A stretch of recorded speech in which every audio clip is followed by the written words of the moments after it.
Welcome to the Adoption Lounge. I'm Amanda. And I'm Katie.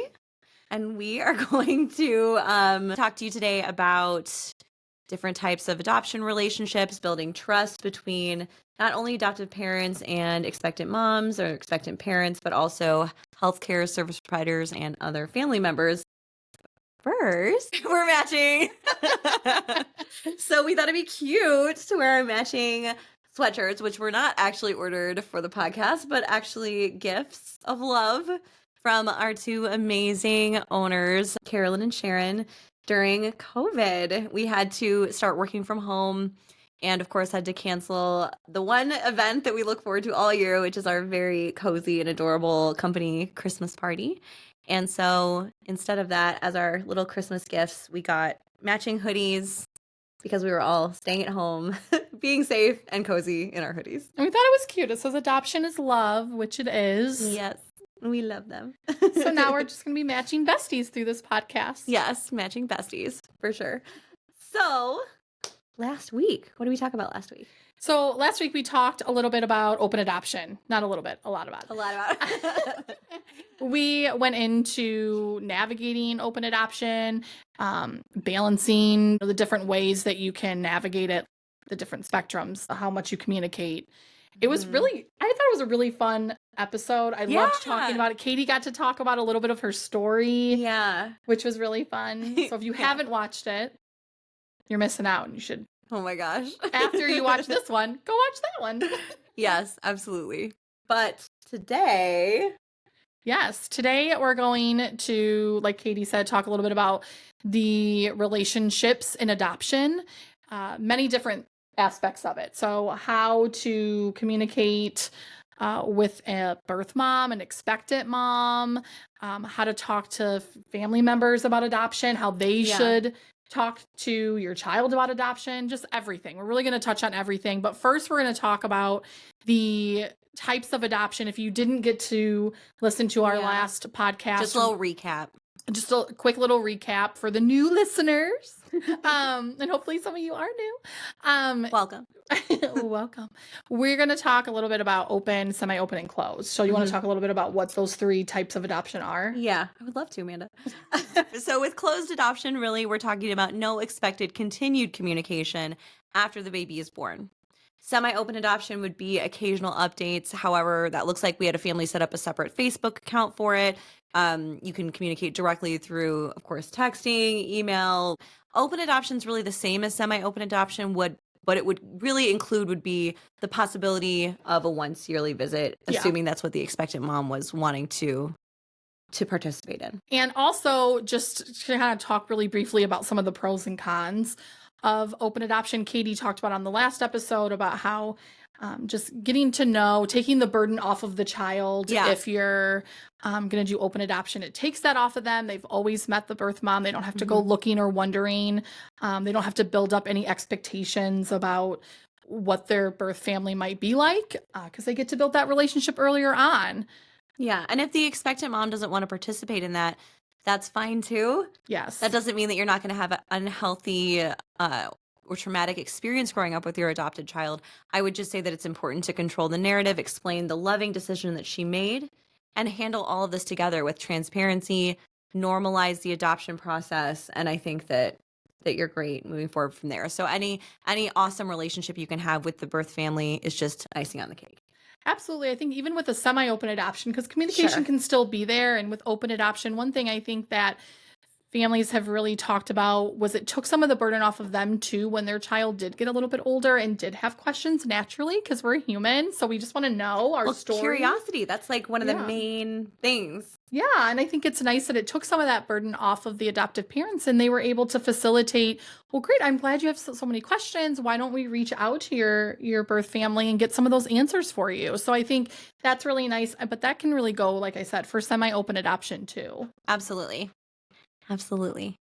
So we're also going to talk about, prior to actually getting to the post-placement part, what does it look like to navigate a relationship and building a relationship with an expectant mom who's considering placement for her unborn child? And how can we do a good job at that? Yes. I think building trust and really building a relationship with the birth mom is important even prior to placement. And it doesn't matter what type of post placement communication you're going to have, whether it's closed, Mhm. open, semi open, there's still going to be usually some sort of relationship built there Yes. prior. Yes. And so you have to be able to navigate that and there's some language that I think is really Yes. important to make sure that you're Absolutely. always being sensitive to at any point when navigating. And we're going to get into that even later, the Mhm. importance of it at every aspect, even for health providers, like Katie said. So Absolutely. Absolutely.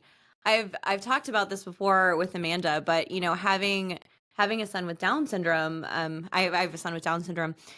What we've noticed is at the hospital, a lot of people don't know how to talk to new families, even though they have medical information about it. So what's so helpful is, I usually will participate. We have welcome basket programs that are wonderful. We also have the Down syndrome diagnosis network, and their main goal, of course, is to provide healthcare workers with language and how to talk to a new family. And really, I feel like we're making the efforts to do the same. So we actually have materials we provide to healthcare providers to kind of be like, this is how you talk to an expectant mom. This is how you handle this situation, to make sure it's handled as lovingly and as in a healthy way as possible.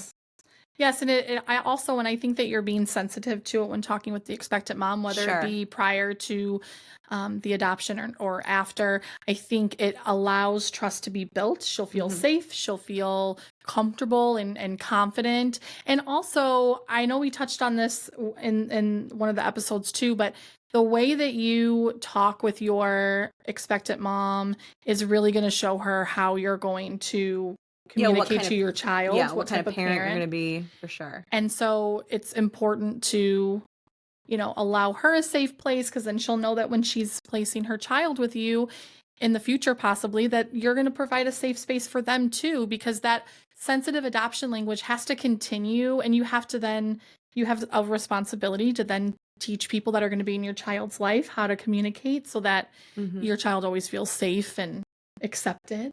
Absolutely. Did you want to go through our handout? Yeah. Yeah, I thought it'd be cool. We have some visual aids, but these are actually what we provide to healthcare providers. I think it's great information, and we were talking about this earlier, for both adoptive families and for healthcare providers, or really anyone that is going to Yes. be encountering an expectant Yes, mom. I think this applies. I mean, there are some in here that are really directed Mhm. towards healthcare providers, but this was actually something that On Your Feet put together. And now the Mhm. companies that we work for are actually sending this out and doing their due diligence to Yeah. make sure that this information gets out there. Which is Just trying to absolutely play, fantastic. I yeah, think. just Like, trying to play a little part in making sure that people have this, because sometimes when you know more, you do better. yes, So absolutely. So the first one is, it says treat expectant parent like any other patient. I think Mhm. this is important. Yeah, considering adoption does not change a woman's care. So just because she is coming in to you considering adoption, it doesn't mean that she's going to be any different in the needs that she has in that situation. So please treat her with care and kindness, and just like any other patient coming in to see you.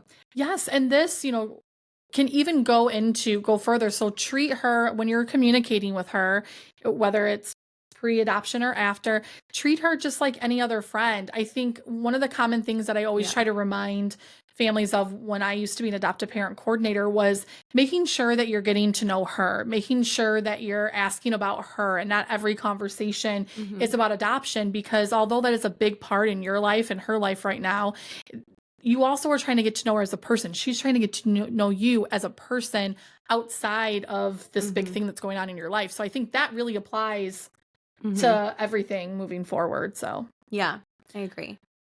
number 2, defer to expectant parent for all decisions made in the hospital.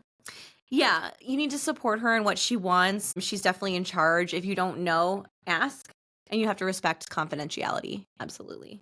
Absolutely. Realizing too, again, this can go towards when you're talking with her and she may be speaking to you about appointments, remembering that this is still her body, this is still Her baby. her child. So if she wants to make a certain decision about whether it be how she's living her life, whether it be how what she's doing as far as care, you have to be patient and accepting of that and realizing Yep. that she's going to do things her way. Agreed. Number 3, and this is such a great one, This make is my favorite. non-judgmental, unbiased statements. Yeah. Ask how she's feeling. Is there anything you can do to help? Avoid statements such as, you are already parenting, you can handle one more, or baby is so cute, you can handle this. Or this one I think is a big one. I could never give up a child. And I think that There's so much wrong with that there's statement. so much wrong. Yes. It's so judgmental. Well, I think that this sensitive language, right? She's not giving up her child. No, she's making a loving, selfless decision. My mother always told me growing up, my birth mother choosing adoption was the most selfless decision a person can make. And having that so deeply ingrained in me is how I've always felt about it.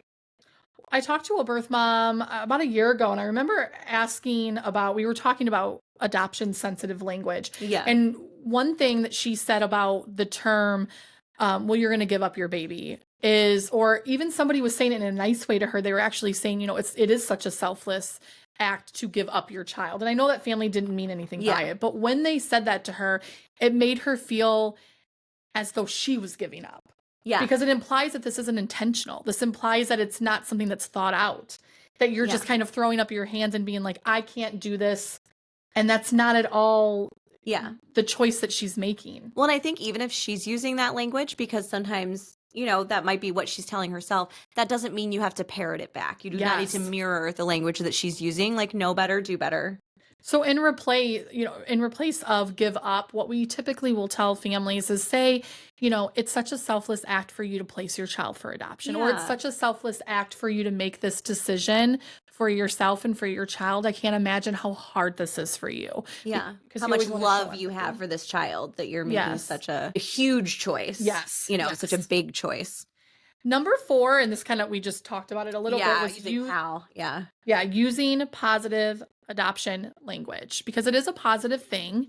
And you want to make sure that you're always using the right terms to make her feel good about her decision. Even your child, talking positively about the birth mom, about the situation, everything. Yeah, absolutely. Number 5, involve the hospital social workers and take advantage of their expertise. I do think the social worker can provide a lot of support, guidance, and expertise to a woman considering adoption, even if she doesn't have a plan in place. Especially, really, I think if she doesn't have a plan in place. Yeah. If they're not working with an agency or an attorney, this includes coordinating with the agency to ensure all hospital bills are handled appropriately. Expectant women are entitled to help through Medicaid, which can even be backdated. So it's really important to have that information and to help her with those forms. Well, and social workers are so vital because they have a way of really communicating with expectant moms nicely and positively, where some other service providers, because they don't interact with the birth mom as much, might not be as great, especially during an emotional time like at the hospital. Absolutely. Number 6, expect expressions of grief. This is normal. So I think this is really important throughout the whole entire process. And even forever, really, because their grief doesn't always stop. It just gets easier to handle. So. Yeah. Well, and with adoptive parents, I think it can be so challenging because you're trying to read into any tiny bits of information you have because you're so paranoid that she might end up changing her mind. But it's very normal for her to feel these feelings. And if she's comfortable sharing them with you, I think that's such a positive thing. That means you've created a safe space for her to let out her fears, concerns, doubts, and feelings, because she's got to work through this. Well, and I think also for an adoptee, I mean, Katie, you can speak to this. You always talk about how your mom was always so open. So she obviously opened the door and created a safe space for you to always talk to her if you ever had questions. So I think that goes for not only how an adoptive parent navigates things with a birth mom, but also with their child. Yeah, that's a really good point. She used to keep a hope chest of all my adoption materials. And she's like, anytime you want to talk about it, we'll pull it out. We'll go through all the stuff. And then, of course, when I moved out, she let me take it with me because she's like, this is your story. This is your stuff. But my favorite part was always reading the letter that my parents wrote that made my birth mom choose them in the first place. That was always my favorite part. Oh my gosh, you should get a hold of that. We should read I that on should. here. I'll see. Well, you know what's so cool? When I first got in touch with Karen, I asked her a little bit more about that. I was curious, what really made you choose my parents? And she was like, "Well, I read through about 80 profiles." Who does that sound like? That sounds just like Katie. Katie would be the same exact I would way. be the same way. And there wasn't anyone that she felt like she was really connecting with. She felt like a lot of people were saying, we just need a baby to complete our family, which a ton of people say, and I don't think there's anything wrong with that. But the way that my birth mom interpreted it was that they were filling a hole in the family. So what she really loved about my parents was that they never said that. They'd just say, we just really we'd love to be parents. We just want to be a mom and We dad. just want to be a mom. And, we just think that would be a really cool adventure. We'd love to go on it. And, and that's what made her pick them. And I thought that was really cool, actually. That's really, really awesome. Yeah, I should find the letter. Make my mom read it on camera. Something else too about the expressions of grief. One thing that I was talking with an adoptive parent once, and one thing they said to me always resonated with me, and I've heard it a couple times after that, but they said that it was really hard but they wanted to make sure that they kept their emotions in check at the hospital because it was the best time of their life, but it was the worst time in hers. Yeah, such a chaos of emotion. Yes, and I've heard birth moms even say the same thing, that it was a weird emotional time for them because they were grieving what could have been, but happy for what might be. Yeah, and it's grief and celebration all at the same time, which I don't think anyone who hasn't gone through it can really understand, me included. Oh yeah, so just, allow yourself grace, but also her, and I think everything will just be fine. Yeah, absolutely. So number 7, keep in mind every expectant parent is different, every story is different, and every birth plan is different. So great. I know. Give every expectant parent options. Don't assume what she needs or wants. Ask her what her birth plan is. And I think this is really important, especially because all of these choices are her choices to make. Mm-hmm. And if she wants to include you in them, she will. And I think that can be really special too. But we really have to respect what her birth plan is. And as we're both moms, so we know birth plans change. But, I think it's important to then support her in that, if anything changes and as her choices change, to just make sure that she's always the voice who is making those choices. Well, and just, again, not to keep saying this, but you are showing her how you're going to parent. And if anyone knows having a child, I mean, your life, whatever you have planned, will probably not happen. And so you have to roll with those punches. And I think how you treat her when things are changing, and I think she'll understand that you are an understanding person, you're a patient person. Yeah. And I think that will go a long way. Yeah. And this goes as far as maybe if she wants footprints at the hospital or what she wants to put on the birth certificate. You really have to respect her space. If she wants to hold the baby after the baby's born. I know families, it's a common fear when she wants that they think, oh gosh, she's changing your mind. And and it's like, you always want to prepare yourself for whatever can happen. Sure, because that's it's her right. Absolutely. We're matching energy and shirts today, guys.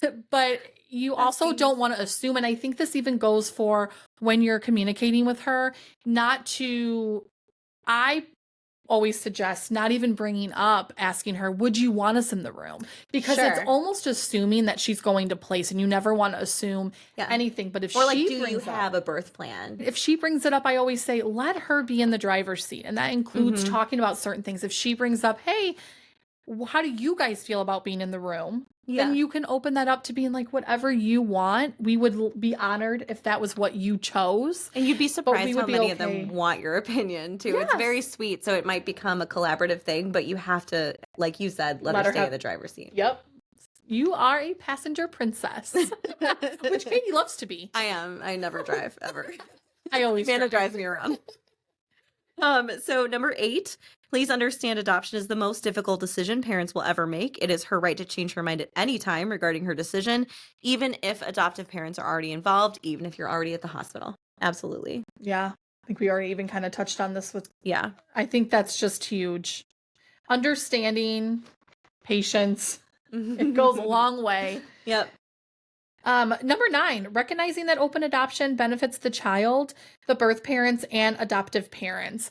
Obviously, we talked a lot about this in the last Yeah. episode. We touched on it a little bit too. I think it's really important to recognize that, but also doesn't mean that you have to close yourself off if the birth mom does want any other option. Absolutely. And don't make your child feel like because they don't have an open adoption that they have have less less. than. Exactly. I think it's more important. I think the point for this one specifically is also just saying don't commit to something you're not fully prepared to follow through on. Absolutely. Perfectly said. Thanks, babe. Number 10, know the discharge process for adoptions. A clear policy based on state law should be in place and known to staff in order to avoid confusion and complications during discharge. One of the reasons you'll have a case coordinator at Angel or Lifelong. Yes, and you'll come up with a hospital plan, and the attorney will notify the hospital of that plan so everyone knows. And I think that this is why it is so important to choose the right company. Yeah. And in return, they should, partner with the right service providers because this is huge. And, making sure that you're aware of the plan, but that things can change. And again, just kind of going back to rolling with it if it does change, because even though you might have a plan, she might change her mind in that moment. And she just had a baby. Well, and there's all different kinds of laws. So there are some laws in some states that say that if the child or the baby has to go into the NICU, that actually prevents her from signing over her parental rights yet. The baby needs to be discharged from the NICU before she can sign. So it could be a longer process than you were expecting. And just because it is 24 to 72 hours in most states, that doesn't mean that once that time frame is up that she'll be ready to sign. And I think it's important to be prepared for that as well. Yep. And like I said, your case coordinator, or at the companies that we work at, we have case coordinators, and they're on call and they are there to support families. And babies come when they come. Babies come when they come, and we work with great service providers. Yes. We love working with Quad A attorneys, American Academy of Adoption and Reproductive Attorneys. You can look them up on adoptionart.org. Again, not sponsored, just great people. Or, of course, in agency states like Texas and Florida, we'll be working with places like Little Flowers and Heart of Adoption. Yeah. So this is great information. And just so you know, like this was, I think I already said, On Your Feet. On Your Feet created this. And I know we talked about and we love it. Them and going to the gala. And they'll probably talk more about this when we have them on. But it's just so great to have this put together so nicely and make it so accessible to be able to provide. I think this is great. We're proactively sending it out, and I just think that's so important. Yes, absolutely. It's like the Birth Mom Bill of Rights that we should talk about in another episode for sure. Yeah, we'll read that to you guys because that's pretty amazing too. We have something that we send to birth moms just to let them know what their rights are, empower them to know that this is their choice. A lot of area hospitals use it now, and we're like, please steal all of our information. We love it. It's great Take ethical information. Yeah, take it. But anyway, this is definitely, I thought, worth talking about. Yeah. So Katie, I really want to get your perspective about communicating throughout the adoption process. So one question that I have is, how can you be supported? What were ways that your mom supported you in talking about adoption throughout your life? I think both my parents did a really nice job. Whenever Karen would send cards or updates, we would always put them on the fridge. It was never a secret topic. It was always very out in the open. I knew what was going on with her. We talked about it anytime. I liked that we always called her by her first name. I think it gives her a place in my life that is understandable. Yeah. Not a role necessarily, but she is a person, and I could see her as a person. I was always rooting for her. And I felt like we were all rooting for her, which was really cool. And I knew that my mom was able to send photos back and let her know what I was up to. And I just thought that was really cool. When I chose to share information with friends, that was really interesting. Most of my friends didn't believe me at first because they felt like I looked so much like my family. And then they would be like, well, you and Laura have the same birth mom then. And I'm like, no, we don't. And they thought that was just wild. I don't think we look alike at all, but other people tell us all the time that we do. But they were all really wonderfully supportive, and it gave me such a platform to be able to educate, the larger circles around me with positive adoption information, which is so great. Our extended friends and family, my parents told them ahead of time. So we all grew up knowing that we were adopted. My cousins knew that about us. So when we hung out, it didn't matter. Like I had said earlier, it's like growing up with blue eyes. Like it's just a thing that they knew about me. not something that defined me, Right. but just something they knew about me. And I think the best way is to normalize it for everybody around you. Well, and don't you think that maybe how your parents navigated communication and about adoption and about your story gave you the courage or even just the confidence to be able to go out and tell people? You weren't Yeah. worried about their reaction because it was showed to you that it wasn't anything that you needed to be ashamed about. Yes. No, that's such a good point. They demonstrated to me how normal it was, which then made me feel like when I was sharing it with someone, it was more that I was sharing something special and personal about myself, not that I was like sharing anything weird. Yeah, it's like sharing your mom's name or Yeah. And I could imagine it's growing up with a blended family, you know, with any family that somehow doesn't fit into a cookie cutter yeah. idea of the, I guess, traditional family. And I just think that's such a beautiful thing. And so I always felt kind of special. I think that's part of really a personality thing, but I always grew up kind of feeling special, like there was something about me that made me different. I didn't realize it made me different till I got a bit older, but then I realized when everyone wasn't adopted that I felt kind of special and cool. Like I had something cool to share about myself that made me interesting and unique. Yeah. And how I know we get asked a lot about like how should I communicate about that my child was adopted with anybody. Other Anybody people. outside of your family that doesn't Yeah. really know, like something that you would have to announce to them, like teachers or what.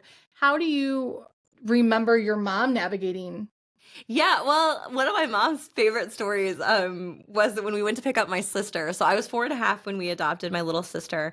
And my mom was so funny because we were there, obviously, and then we went to Texas for a couple days and we came home with Laura. And my mom was getting the door for the postal worker. And he just looked at her and he kind of looked. And he was finally like, I didn't even know you were pregnant. She held it well. She was. I think he was just like very impressed that she had managed to skirt by without him even noticing. And I think my mom was a pretty open person about it also, but she got such a kick out of that. She just thought it was so funny. I remember in kindergarten, I was in kindergarten at the time that we adopted Laura. They had to pull me out. I guess I would have been in preschool at the time. But I remember I was in a class, Right. and the teacher was kind of insistent to know the reason for my absence. And my Nosy. mother was like, yeah, so nosy, right? My mother was like, I do not owe you this information. This is absolutely none of your business. And when she got really pushy, she made my dad call.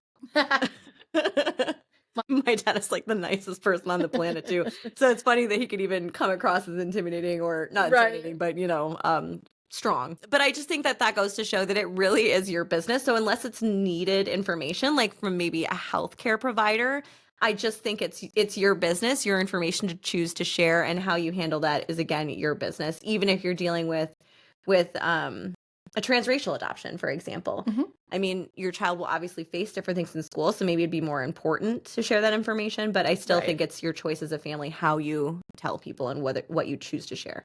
Yeah, that goes for any time during the adoption process. We have families. I had a family once that told me that they did not tell their family that they were adopting until they were actually bringing home paper signed baby. And I was like, well, that's one way of going about it. And it's like, surprise. Yeah. I mean, fun surprise. Their family was probably like the postman. Yeah. Oh, very impressive. So I think it's really important just to, there's very little you can control in the adoption process. But I think you can control who you tell, who you bring into that circle, how you tell, and also making sure that the people that you do tell, that you make sure that knowledgeable about how to communicate. Yeah, and how to deal with the child if they encounter the child in the future, right? Because you don't want them to say anything off the cuff that's going to kind of alter the narrative that you've created, which is going to be a positive and loving one. Yes, absolutely. And some questions from the viewers. Q&A. One question we get a lot is, how do we talk about adoption with a child? This is me again, probably. Well, I do think that there are how I usually answer it, since I am not adopted. Yeah. There are great books out there, and I know we've said it a few times in this podcast, but the more you know, you do better. My parents had none of this. They didn't have the internet, back in my day, but 10 years ago. but I think there's a ton of books out there, and there's ways that you can talk to a child. I think one thing I always would tell families is there was some families that would say, "You grew in my heart and not my belly," and I always think that's really So sweet. cute. And if you can, that's something that can be understood and said to a child from the start, right? Yeah. And again, like Katie had said with her mom, just kind of always talking about it openly, always making it seem like it is just, this is our life and it's Yeah. okay, and talking about it on the regular. So I think Yeah. books and language on how you just always bring it Yeah. up. Well, I remember too, I don't know if you remember going to Hallmark Of course I do. day, and they would have the scrolls. But I remember one day I was shopping at Hallmark with my family, and they had a scroll, and it was Ode to an Adopted Child. And I started crying in the store. I remember, because I had just never seen anything that kind of so directly applied to me, Aw. and I didn't know anyone else who was adopted, so it didn't feel like a common thing. Right. So we bought it, and I hung it in my bedroom for the remainder of my time. It's probably still hanging in my bedroom at home. But if you want to look it up on the internet, it's just called Ode to an Adopted Child. I thought it meant a lot to me growing up. It was really well done. Oh, I love that. I know. I don't remember it word for word, otherwise I would bore you with my reciting of it, but I don't remember. Another question Yes. that will probably be for you too. How do we talk to people about adoption post-adoption? So obviously Katie talked a little bit about this, but Yeah. how did you appreciate people talking to you post-adoption, and how do you think you can help Yeah. adoptive parents? Well, I think when I was younger, I didn't really have anybody approach me about it, which is probably the best way to handle it, except for my immediate family. And then when I got older and I was choosing to tell people, then if they wanted to ask me questions, I loved that. Like, I was super open to answering questions. But I think what's so important is to let your child know that it's really their choice who they choose to share it with. And, they might have questions if they do choose to share that information. And are they comfortable answering those questions? Do they want to talk about what they might want to say in response to those questions? Because now it's become their narrative. They're taking over ownership of their own story in a way. So I love that. Yeah. Well, kind of going off of the books, I know we're kind of bouncing around, but Yes. we have some We have great props. Yeah, props again. So we have 3 books here that were actually written by families that adopted through angel adoption and lifelong adoption. Yes. So And cool. those are the companies that we work for. And these are great books Yeah. that have different perspectives, cover different types of adoption Mhm. too, which I think is really special. Why don't you share yours first? So I have Chasing Charlie by Becky Caruso. And I love this. This is a book about interracial adoption. It's about open adoption. I wanted to read a little excerpt on the back, which is from an executive director of Southwest Cook County Cooperative Association for Special Education, which I love. Oh, love that. So Chasing Charlie lovingly describes interracial open adoption through the eyes of a child, which I think makes it fairly unique. Yes. The inquisitive Charlie asks many questions, and her mother answers them in an honest and caring way that she can understand. This heartwarming story supports the acceptance of diverse families and the love that can be shared through adoption. Now, Becky has a more open adoption. So just to read a little excerpt, I do really like this because, like we said, it's written from Charlie's perspective. But it says, "My adoption story is one of hope and love and is as open as both families want it to be. My open adoption lets me see my biological mommy and her family as much as I want to. My mommy and daddy invite Mama Lisa and my biological brothers and my biological sister to come visit me. I am happy to have an open adoption." And honestly, they talk about closed adoption in here as well, and they do such a lovely job about how everybody's different and all the questions that might come up. And I just think it's just lovely. So this is Chasing Charlie. You know what I love about that too, and Katie kind of touched on it, is because it's in the perspective of the adoptee. Yeah. I think it's so important because as much as birth moms need other birth moms to support them, and adoptive parents have other adoptive parents, it's so important because I think a child is going to want to know that there's others out Yeah. there. They could be like, I am Charlie, and Yeah. this is my story too. And I just think that's unique and very cool, and something I think I would have really enjoyed growing up. Oh, absolutely. What you got, Amanda? So I'll talk about this one first. So this is called Love Without Wings. It's an adoption fairy tale. This was written by a same-sex couple who adopted with Lifelong. Yeah. And they wrote this book to It's really absolutely fantastic. Oh my gosh. So great. And they really wanted to represent same-sex couples, which there's tons of books out there that represent heterosexual families, but there's none that really truly represent not only adoption, but same-sex and adoption. Absolutely. And so I just wanted to read something from the back, which is from a child psychologist, and it says, Love Without Wings is a beautiful and thoughtfully written fairy tale about adoption from the unique perspective of love from the child's biological and adoptive parents. This is often not depicted in children's picture books. The endless expression of gratitude from the two kings for the fairy's gift of love through wishing stars was a nice touch. This book is a wonderful addition to a child's library and a much-needed therapeutic tool for child psychologists. And Amanda is not going to toot her own horn here, but she is actually quoted on the back of this book. So if you want to hear what Amanda had to say, I just think that's really, really cool, and it was so nice of them to include you. Yeah, and actually, if you remember from earlier in the podcast, we were talking about the birth mom Taryn.